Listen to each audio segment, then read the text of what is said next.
and I've heard it all before, and the lies ain't fooling me.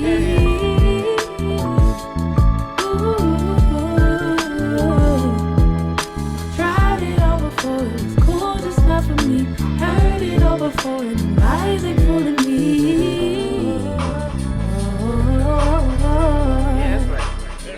I find this to be a very interesting part of the journey in parenting.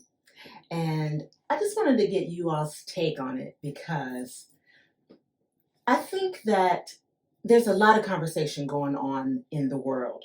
This YouTube is flooded with opinions and everybody has a platform. Mm-hmm. But where is the voice of the wise and the righteous and the learned? I just want us to be an answer in this hour. Yeah. And I think that we have something to offer.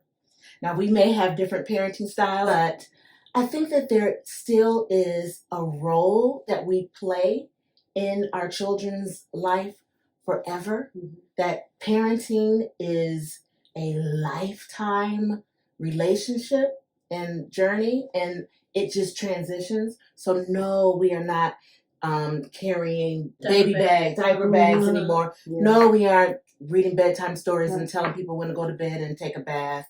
No, we aren't policing their telephone lives. But what is our role now? How do you navigate that? So my adult children are 26 and 27. One is already out of the home, and one hopefully is on his way. Okay. Any day we're time is ticking, and I think that what you said really resonated with me. It's a transition, and as our children grow, we have to figure out then where is our place, and when do we push back, and when do we allow for them to become themselves, make their own mistakes, because by the time our kids are 18, 20, 21, or whatever it is, we've instilled a lot in them. There's a lot of foundation there, but there's also a lot of room that they have to grow on their own. And a lot of times, as we all know, we build a foundation, but a lot of times they want to take their own road, and we try to give them, this is the way you should go, or here's how you should do it. And then, of course, 9 times out of 10, they're going to go the other way. So I just really think it's, initially figuring out what is that transition, and how do we let go? Letting go is, I think, a big thing for parents. How do we let go and let that transition happen naturally? I think. I just want to piggyback on the letting go part. And you did mention we have different parenting styles, and I can kind of feel that, but letting go is something that I don't think I have to do, because I allow them to kind of take the reins of their own lives as much as they possibly could, even growing up, even through elementary school and middle school. There are things that you have to do and think about for yourself. And when they get 18 and 21, we can't automatically expect them to know how to solve those problems if they haven't had those exercises, those problems that they practice solving as they're going along. So letting go, I'm like, just go. So right now, I think my role is just as an advisor, just. So what do you think I should do? Well, what do you think you should do? Right? We're having discussions because this is your life and you're ultimately responsible. Yeah. So the things that you do in your life, you're not going to say, well, my mama told me to do this and my mama said, because she said, you'll never hear that coming from them. Because this is a decision I made, and whether you fail or succeed, it's going to be your decision in your life. And I'm still going to be there. So if you fail, let's talk about it. Let's see what we can do, what you can do better next time. But I've let go. Just got a different approach. I just see the same. I haven't let go. I really have just, and I think, Carolyn, one thing I really feel like my husband and I put a good foundation. Yeah.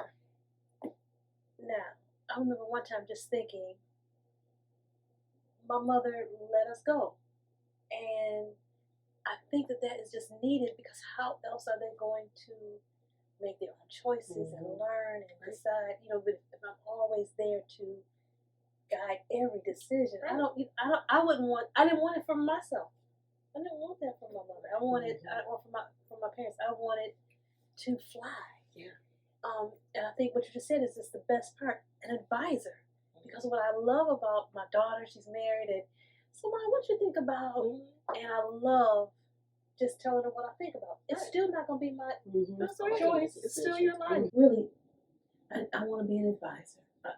We have turned into friends. Yeah. We have turned into. I love that. Oh gosh, we have Yeah, I turned love into that. sure. Friends. I Yeah, love for that. sure. Key word is friendship.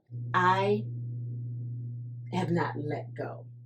Not in the sense that I am still trying to be there to solve their problems and be there to tell them what to do, but there is a spirit in this hour that says, this is my life and my decision.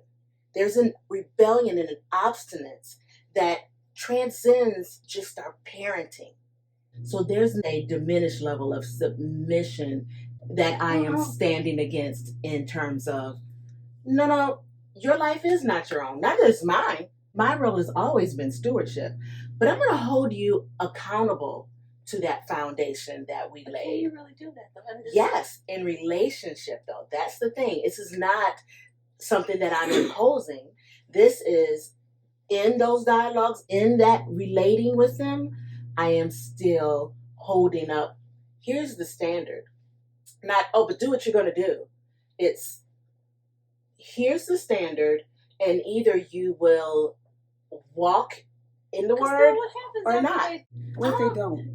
Right, I mean, Yeah, like what if you have disappointment and you carry a false burden? I remember Jake said, God has no grandchildren. They got to make a decision on their own, Right, about on whether their or own. not Yes. to So follow or not. How do you But- manage it? Because I'm sitting here thinking about my sons and I'm thinking about my daughters, and yes, there is a standard, but I feel like I put that in them when they were children and worked on it and did prayed all the stuff that possible. As they became adults, some choices I just didn't agree with. But I also I keep remembering, but I'm sure my mother did. There were some things that I did. There's that an she expectation. didn't. The things that I have morally instilled into them, the core values that I've instilled into And you them. still see that in them, don't you? I do see some of that in them, but I have a expectation that they will keep those standards. Yeah. They will walk that out. But I've been disappointed too. And so I can't really hold them accountable though, because they are adults and they have to make that decision how they're gonna walk that out on their own. Yet there are those voices that are affirming them Absolutely. in those decisions. Mhm. So is it, they aren't leaving it to that's your decision. There's encouragement. There's recruitment. There's an all-out assault on anything that even slightly resembles righteousness. Yes, it is. If you quote a scripture, you're accused of hate speech. Yep. So I don't have this passive, I prayed. No, we're still in relationship. Absolutely. So I'm still engaging them. And I am, when I say holding them accountable, when we're in a conversation and I hear some of those lies, or what I see really prevalent right now is just the half truths. Like, that's right, that's true, but not that. So then if part of this is untrue, isn't this whole presentation then untrue? So when I say holding them accountable to that, it's just like I'm reminding, oh no, it's never, I have never just, well, it is your decision, go. It's like, no, we don't do that. And I'm leaving it there. And then there is an expectation that you are going to govern yourself accordingly. I just am trying to understand what if they, just. And then what if they do? What if they do like the Delta? What if they do take hold of the truth and weigh that and make a decision and go the right path? I guess I feel like in allowing people to become who they are, you have to give them space to do that. And so in our relationships, we do uphold certain standards and things of that nature. But I have to give it. Because it feels in a way managerial to me, like it's like micromanaging. That's just kind of how I feel. Just like I went away from my mom and did whatever I did, God brought me back. And so it's like I give a lot of that. I give it to God because He's going. So I pray. I'm steadfast. We have a relationship, but I don't mind their path.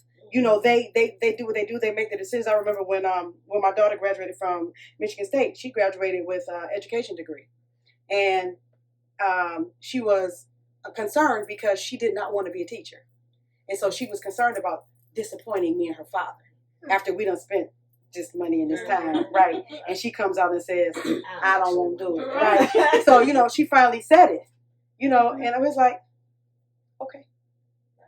You have to find your own path. I'm not gonna say we spent all this money. You gonna go be a teacher? My mama was a teacher. My mama was a teacher. I was a teacher. I know you gonna be. So it's like I gotta let that go. Absolutely. You gotta find your own way. Some trusting the Lord. And I just trust Him, and because I can't.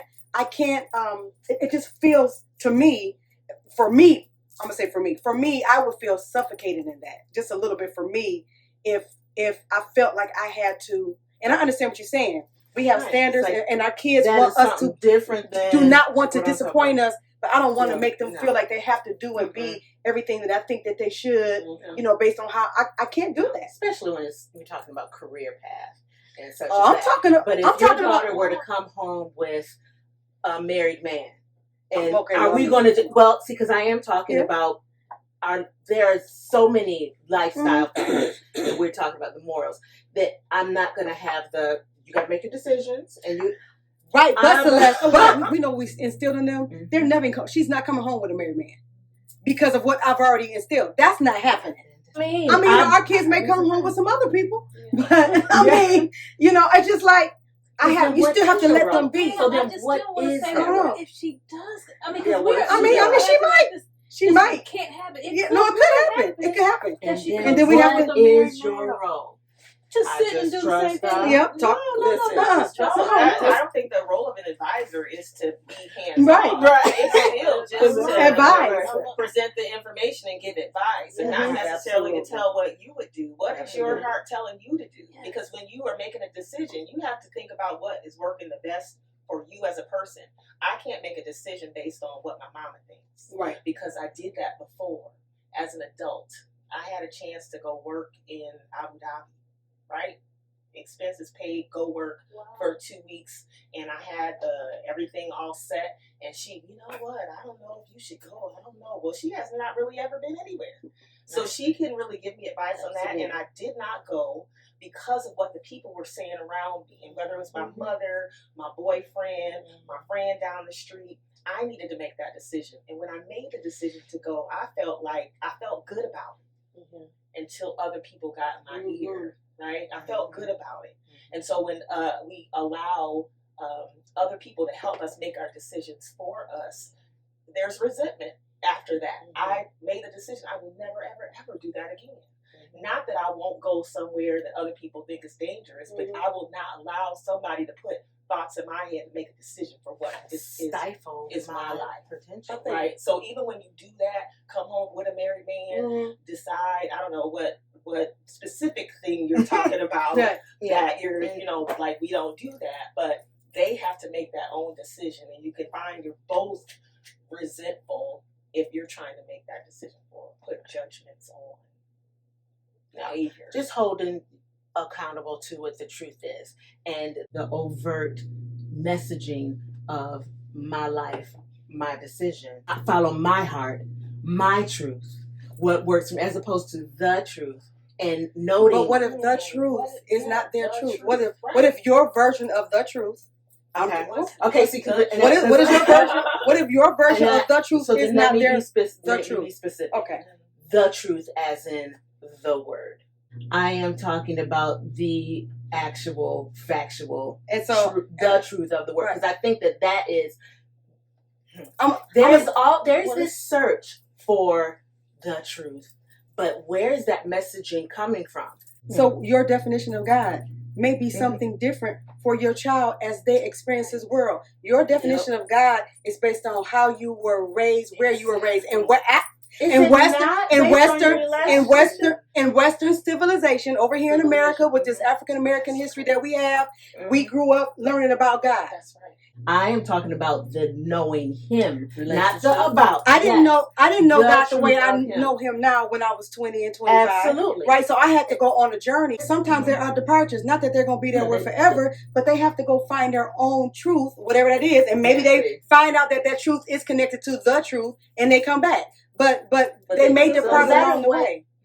It could go to the left, like, I don't know about if God is real. Yes, you definitely, yes. What if they do that? Yes. I had that moment. Then I bring back the word, and there. But what if and they I don't also hear want the to word? know. Oh, and they don't always, because I do want to. I do want to know. Yeah. Yeah. And I I think that's where your relationship with God, my relationship, your relationship It's comes in. an God, independent I am one-on-one. trusting you about, and Lord, I'm trusting that you will talk to them in a way that Absolutely. they will never hear from me. Absolutely. And Lord, I just and not just pray, Lord bless. No, I'm talking about interceding and really standing on. Okay, God, Yes. you said that the fruit of my womb is Mhm. blessed. Yeah. And I'm just gonna stand on. Yep. But I can't make them You can't make No. do this, and I You can't can't. With feed all them the over talking in the head, world. all the talking. But all they are getting so much talking. But So then, where is? that's what, So that's where the truth. is? But I still us? believe That's that the no, that's the So truth. ours Still is talk. You can done. still talk. I know I talk all the Example. time. Right. So that's what I'm Yeah. saying. That is what the conversation is. I think that one of the differences I see, there is a celebration of, and even a messaging that's who you are. Be who you are. Feel how you feel. Do what you're gonna do. God, I trust you. Yeah. And I'm not. Yes, just but that that be in there. I just think that is going to be in there. And Lord, give them an encounter with you. Who are the hands and feet of Jesus right here on earth? The answer doesn't need to be parenting, but who And is that's that? where, that's my prayer. Lord, send somebody. God, Right. Hear Send me. somebody, because you, A lot of times they gave don't hear them us. Maybe it's not Yeah, that. and then what if they do? So my thought, Lord, come a whole nother way. Because I can't. I got a relationship with you. But there are things that I don't agree with. But then I always go back to it, and I'm sure there were things that my mother did not agree with. Yeah. And God, in His faithfulness, He's faithful. and just where I can remember just being up at night, and it was just the Lord just saying, It's nice. "Are you going to trust?" Trust It's easy when they're in the house. Yeah. When everybody's in the house. Yeah. And once when they are walk, grown yeah. and they, What is and grown? that's for everybody. I think I don't know. Everybody has a period. I don't know that we can attach I it. don't know. Grown is when you're not in my house. You know, We're not asking you to pay your bill. have you Yeah. ever had them Grown out is of? when Because that's you the don't. thing. You're not asking for the money. Because you can be Grown out of the is, I house can And still ask. and over care of myself. 18, Oh, yeah. but then you still need support. Yes, absolutely. Yeah. Absolutely. And you But need I think so that's so it's like, Well, I was okay, guilty of that. what I is- pushed them out of the house. you pushed them out. Well, first, I was 18 when I had my first child. So I was a teenage You're mom. not. But second, my mother was very overprotective. So I didn't leave the house until I was 29 because she held on so tight. Then I had made this decision that when every one of them turned 18, they got to go. So where my mother was extreme, I was came to the on other the other extreme. end of extreme. You got to go. You got to go. You got to go. Putting them out, and I did that. And one of my daughters said, "Mom, you put us out." And so, but I didn't know that I was like being that cold and that hard. And so we had to sit down and have a talk about that. And explain to them because how my mother held on. And you just did. I wanted you guys to have get your wings and fly, and not smother you and suffocate you. But even in that, when they left home, I'm still worrying about them. And we're not perfect as mothers. I mean, there's just sometimes that we do things right. Show me a perfect parent. Yeah, but and there are so many parts of their lives as they grow, whether they go away to college or whether they stay around and have jobs and stuff. There's so much of their lives that we don't know anymore. We go from a time when we know everything and do everything to just listen. When they go away, if they go away to college, You don't have any idea what their experience is. No, you And don't. so some of what we see, we may title as rebellion, but it may be when you go to college or go away, you are exposed to things that you are aware of and things that are unintentional, right? So when I think about rebellion, I remember taking a class. It was a religious class, and it was just about world religion. But it opened my eyes to things that I just would never know. Yeah. Right. And so I began to question Christianity. Well, of course, because I'm learning about all this other stuff. Not that I want to believe that, but it's just I'm aware now that I'm this big. I'm very, very. I woke up to there's this whole big world with all of these other people, with all their other experiences around religion and their God or whatever it is. Mm-hmm. And so I was just more aware that it's not just Christianity. And I began to meet people. People that I would not have met if I didn't go to college, right? Who came from these places that I didn't know about. Beautiful people who maybe didn't believe in Christianity, but oh my God, they were beautiful people, right? And if exactly right. And so I just think when we think about our kids and their path of their journey, we just cannot. We have to trust God because there's so much of it that we will never know because they're not going to ever tell us because it's part of their experience. But it's also shaping their ideas, it's shaping their experience. And so what we think is truth, again, they have to find. Just like we have to find ours, they have to find theirs. I would say at the age of 52, I'm still learning. I'm still learning and growing around truth as it relates to what? Are you talking about God? Yes. So I would say for what I know right now as it relates to relationship, absolutely I know what that is. But I still say that if you do know, if they are talking to you about that, because that's you're being engaged in the conversation. What is my role then? That's a whole and it may be because see, in my mind, this is the topic that this is what I'm talking about in this hour with the messaging that's out, with all that they're receiving, because it's not like there isn't conversation. It's not like there isn't advice being given. It's not like there isn't mentoring and shaping and developing. But where is our voice in that? And I don't think that just because we're parents, we are disqualified from shaping that. And I don't think that we are handicapped or crippled in any way. And Are I you think saying that we are still shaping it with them being adults? yes, I think that we do have a place in shaping their ideas, just like the other influences in the world are shaping their ideas and their thoughts. I think that we do have to say something. I'm not trying to control your life, but I do want you to exercise some self-control. Do not do everything that you feel like you might want to do, because some of these paths, then here's the wages of that. Here are the consequences that go with. Not that I'm issuing.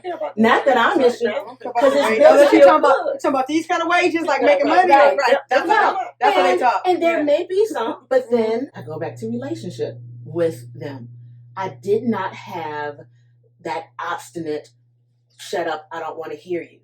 I was able to plant seeds. I was able to help them navigate, answering those questions, challenging them back, responding to the things that they said to challenge me. At the very beginning with my kids when they were small, I drilled into them that you are a leader, not a follower. You set the standards. You are a trailblazer. Trailblazer. Who's gonna leave smelling like who? Absolutely. In the counter. That's my question. Now, did they do that? But I instilled it into them to be leaders, and set the standards. But they could have lowered their standards, I'm sure. But that's all a part of the learning. That's their friends. That's all a part of learning and gaining wisdom, learning what to do and what not to do, I think. I think they're strong enough to make those right decisions. So there is a lot of messaging out there. There is a lot of things out there that they're bombarded with, and they have shown in various ways that they're able to cope with that, and because of what's instilled in them and what they've learned, even things that they've learned that I didn't learn. This is a whole new generation, right? So they know things that I just have never known, and they know things at an earlier time in their life than I ever did, right? But I've seen them navigate even the things that are happening right now and be able to come up with good decisions for themselves. Even in this and to be a light. And I watch my kids because a lot of times they're grown, but my house is the house where everybody likes to come. right? But I just watch the friends that they choose, the circles that they are with. And I noticed that so far with my kids, and I said they're only 20s and 27, they have some of the same friends from since childhood that they're continuing to maintain these relationships. We have a lot of friends that we've been friends with forever, right? Since elementary and high school, they're still a very big part of our lives. And I'm starting to see that echoed in my kids' lives. And so I know that they paid attention. I know that they're, listen, I hear them talk about, once you get married, we got to stay married, because they're looking at what they see in front of them, right? So I really think that there are those things, and those things that we can't control in the terms of messaging and how people are, changing things around. But I still think that God put something in them, that we can never talk. We can't talk circles around. We can't talk enough to give it to them. I think God put something in them that they're able to deal with some of those things. God put something in them. I didn't say I didn't put something in them. Because we're not going to be there all the time, Celeste. They're going to deal with some things. We're going to be miles away.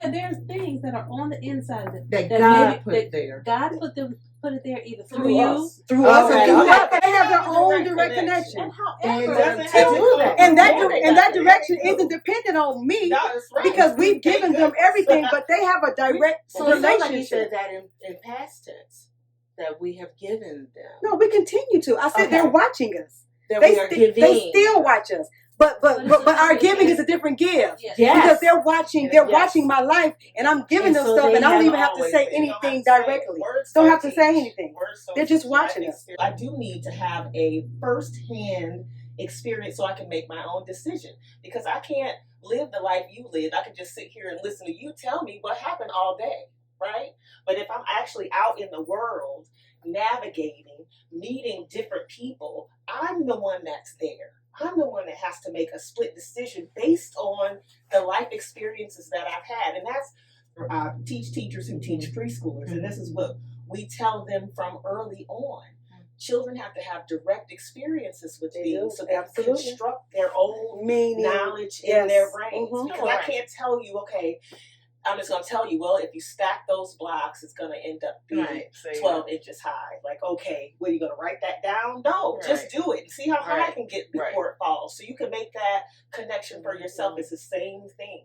As they get older, they go through different stages. They meet different people. They have to figure out what is best for what they already have inside of them. So yes, they do have a direct connection to their own. Carolyn, when you just said that, it made me think of my daughter is married. She's been married for 6 years. And we had a really wonderful conversation one day. She's like, okay, so marriage is marriage, Mommy. What should I do about it? And I said, Brittany, let me tell you what I did. But I'm not married to your husband. Right. Don't go I like can tell you how what worked for us. And it, but you have to figure out and experience and become an expert on him for yourself. I can tell you stuff. And I think that's the part. And be an expert on yourself first. Yes, I think that's what the. And I just think that. Just like this conversation, but you got to know yourself in order to be in a relationship with anybody, right? And be okay with these things. And yeah, you do. Well, I think you definitely have to be mature, but who you are at the beginning of a marriage is not who you are throughout and where you end up. Not that you So don't it is grow. about You have to know who you are right then. Right, Mhm. you don't know everything, you haven't experienced everything, but doggone it, I know I like cheese in my eggs. And that's, I'm just right. Marriage is not for children, and then that becomes the factor, because it doesn't matter if you got married in your 20s, 30s, 40s, 50s. If you are selfish, if you are immature, it's not gonna work out for you. No matter what you know about yourself, because no matter what stage, you die to yourself and become one with somebody, and it becomes a whole different mindset. It's not self-centered in its origin. The value system of having access to each other only within a marriage is not something that's really held to. And especially in our culture, there is messaging that you really need to try it out. You do not get married and you haven't slept around with a couple of people, because you need to know what you like. You got to know your body. So, but you don't know somebody until you live with them. Y'all need to live together for a little while before you. That is the messaging of the hour. So I think that I have put into my children. Don't so they not gonna shack up. They not gonna. No, I mean, it's like I think I put that in them, and it's still gonna be their choice. And I think that's a it's I not think that's that's a broad just your choice. that's a broad stroke No. though, because No, I mean, but Celeste, I'm just trying to say, how do you think you are going to stop that? And I'm not justifying it, so don't hear me justify it. I'm just saying, how are you going? Somebody that lives on their own. yeah, right. How are you going to Control all of that. Yeah, see, okay. I don't think that speaking to that and holding them to that is the same thing as controlling them or stopping them. I think I speak to it. That is, see, I think that it might be verbiage then. What does he say to Eli? Because you failed to restrain your sons. What speaks to me is, oh, he was holding Eli responsible for his grown sons running around, sleeping around, taking money and womanizing and doing what they were doing. You coming for Eli's head because he didn't stop them? Was that Eli's posture? I prayed for them and I trusted that what I put in them, that they, no, you still have responsibility there. You still have a role to play. What does he say to, what does Moses' father-in-law say to him? Moses is married, grown, leading the nation. Jethro was like, what are you doing? You're going to kill yourself. That's not right. That's not how you do that. What you put in me, I will. No, he still had a voice to speak to. Did somebody come back around to Jethro and say, how do you think you're going to control? So that's why I say, I think we might be saying the same thing in a different way. I have a voice. I think I have a voice. I just don't know that they are always going to listen to me. They don't. And they may not always, but so far I have not had I'm not going to listen. There has definitely been still some engagements. But yes, she absolutely. Listen, she ain't playing. Yeah, I'm not. Okay, and I just don't know how that It sounds works. like Yeah, you're yeah, talking to a 12-year-old or a 10-year-old. Right. No. That's what it sounds like. That's what it sounds like. Do you actually present it like that? I don't think so. I think that I am talking about it. So you're talking, let's role play. Okay, let's role play. Yes, this How is would good. you talk? Okay, so